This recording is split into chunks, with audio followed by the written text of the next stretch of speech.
waxaan halka hambalyo uga diraynaa abukaate baashe cilmi faarax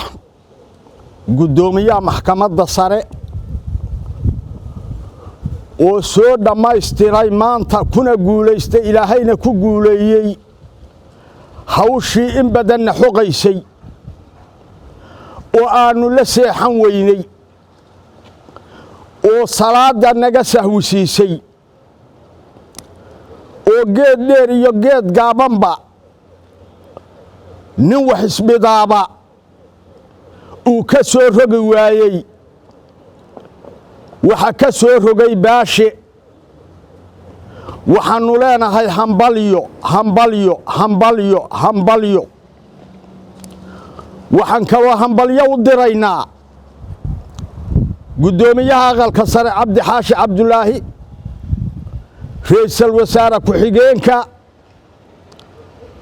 mahdi guuleed oo qaatay heshiiskii uu keenay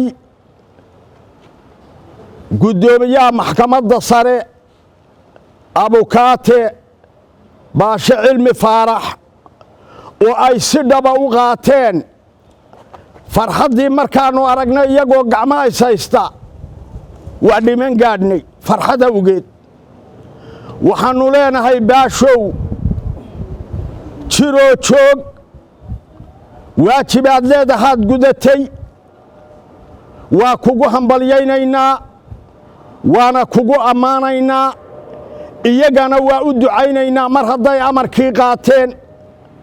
waxaannu leenahay ummadda reer somalilan oo kale say u dhan tahay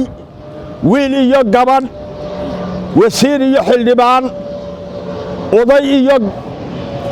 saqiir iyo kabiir waxaannu leenahay ha la taageero heshiiskaa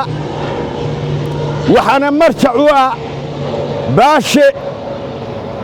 cidda ku laba ahina waa annaga sidaa ha loo ogaado